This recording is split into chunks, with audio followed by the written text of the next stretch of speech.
भगवान श्री कृष्ण के एक भक्त हुए ग्वाल जी। इनकी संत सेवा के प्रति अगाध निष्ठा थी।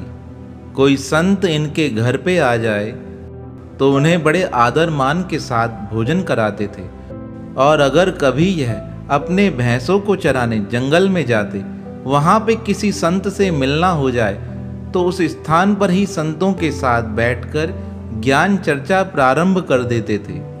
एक दिन इनके घर पे कोई बड़ा उत्सव था। इनकी माताजी ने कुछ खाने का सामान इन्हें बांध कर दिया और कहा, आज भैंसों को चराकर वापस जल्दी आना। अब ग्वाल जी तो गए भैंसों को चराने। अब उस जंगल में पुनः संतों से मुलाकात हो गई। अब संतों से जैसे ही मुलाकात हुई, इन्होंने पहले तो अपना सारा भोजन उन संतों को खिलाया और उस स्थान पर बैठकर संतों से ज्ञान वार्ता प्रारंभ कर दी। और संत भी साधारण नहीं थे, बड़े पहुँचे हुए महापुरुष थे। उन्होंने भगवान की लीलाओं का वर्णन किया और आज ग्वाल भक्त को समय का भान ही नहीं रहा। जो भैंसें वहाँ पर चरने के लिए गई थी, ग्वाल को याद ही नहीं रहा कि मुझे भैंसों को वापस घर लेकर जाना है, पर परमात्मा को कुछ और ही मंजूर था। अब जैसे ही शाम का समय हुआ, ग्वाल ने अपनी भैंसों को आवाज़ लगाई, पर भैंसें आई नहीं, क्योंकि आज ग्वाल की सारी भैंसों को जंगल से चोर चुरा कर ले गए थे। ग्वाल ने बड़ा प्रयास किया भैंसों को बुलाने का, पर एक भी वापस नहीं आई। ग्वाल सोचने लगा, अब अगर मैं घर जाऊंगा तो मेरी माताजी मुझसे पूछेगी भैंसें कहाँ गई, तो मैं उन्हें क्या जवाब दूंगा। और संतों की सेवा से माता वैसे ही रुष्ट रहती है। वह मुझे कहती है, तेरे को कोई भी संत मिल जाता है, फिर तुझे किसी काम का ध्यान रहता ही नहीं।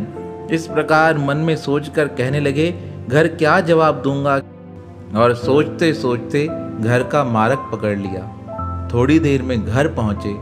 माताजी ने पूछा, ग्वाल आ गया? कहा, हाँ माताजी मैं आ गया हूँ। माताजी ने पूछा, भैंसें कहाँ हैं? ग्वाल मन में विचार करने लगे, अगर माताजी को सच बता दिया तो माताजी संत सेवा से रुष्ट हो जाएंगी और आज के बाद किसी संत को घर पर ही नहीं आने देंगे। ऐसा विचार कर ग्वाल जी कहने लगे, माताजी जब मैं शाम के समय भैंसों को लेकर वापस आ रहा था तो मार्ग में मुझे एक दो ब्राह्मण मिले। वह ब्राह्मण कहने लगे, अरे ग्वाल, हमें इन भैंसों की आवश्यकता है, तुम थोड़े दिन के लिए हमें यह भैंसें दे दो, हम थोड़े दिनों बाद तुम्हें वापस लौटा देंगे। तो मैंने दयावश अपनी सारी भैंसें उन्हें दे दी।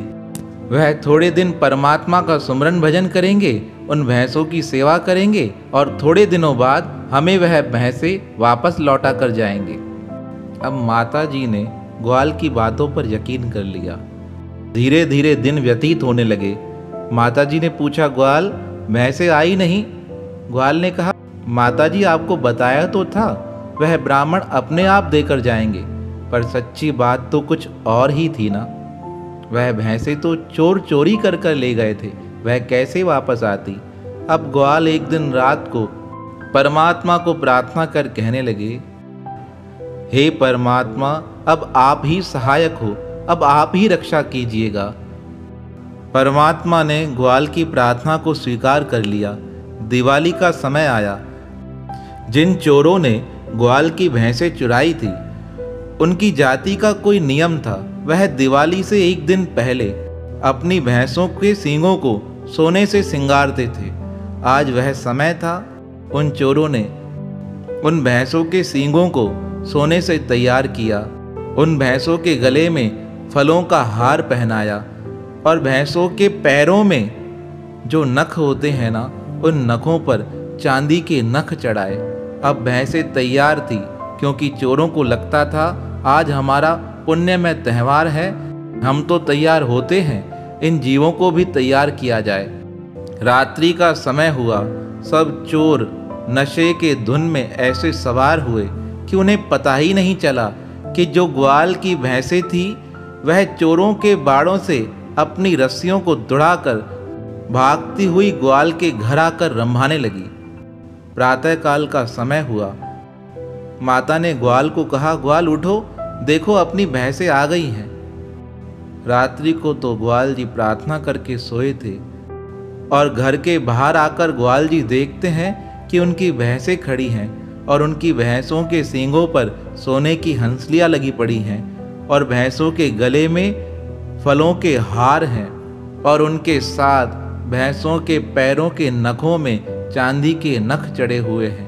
वह भागते हुए अपनी माताजी के पास गए और कहने लगे, माताजी देखिए, मैंने तुम्हें कहा था ना, ब्राह्मण देवता थोड़े समय के लिए हमारी भैंसों को लेकर जाएंगे, और आज देखो उन्होंने जब हमारी भैंसें हमें वापस की हैं तो हमें सोने के आभूषण दिए हैं, हमारी भैंसों को चांदी के नखों से सजाया है।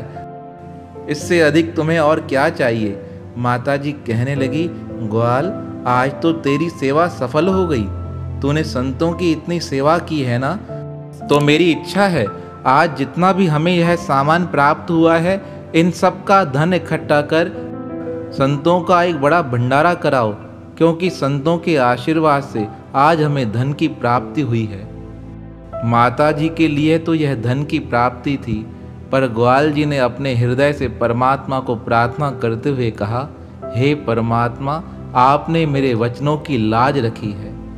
मैंने तो मिथ्या में ही माता को कह दिया था कि वह ब्राह्मण देवता हमारी भैंसें लेकर गए हैं और उन्हें अच्छे से सजाकर पुनः वापस दे जाएंगे, पर आपने मेरे मिथ्या वचन को भी सच कर दिया है। हे परमात्मा, आप सर्वव्यापक हो, आप सबकी बातों को जानने वाले हो, मुझ पर इतनी ही कृपा बनाए रखना, मेरे दर से कोई भी संत कभी खाली ना जाए। साईं इतना दीजिए जामे कुटुम समाए, मैं भी भूखा ना रहूं, साधु न भूखा जाए। मुझ पर इतनी ही कृपा बनाए रखना कि साधु सेवा के प्रति मेरी निष्ठा सदा बनी रहे। तो परमात्मा कितना दयालु है ना, अपने भक्तों की पुकार सुनकर अपने भक्त के मिथ्या वचन को भी परमात्मा ने सच साबित कर दिया, क्योंकि भक्त की जो क्रिया थी वह संतों के निमित्त थी, वह परमात्मा के निमित्त थी। जो क्रिया परमात्मा के निमित्त हो जाती है वह पवित्र हो जाती है। इसलिए प्रयास करें अपने कर्म को पवित्र बनाने का। अपने हर कर्म को जिस दिन हम परमात्मा से जोड़ देंगे ना, तो हमारा जीवन भी सफल हो जाएगा। तो ऐसे भक्त वसल भगवान भी उसके सहायक बनते हैं जिसके कर्म पवित्र हों। तो ऐसे शरणागत वसल भगवान के पावन श्री चरणों में हमारा बारंबार प्रणाम है, प्रणाम है, प्रणाम है।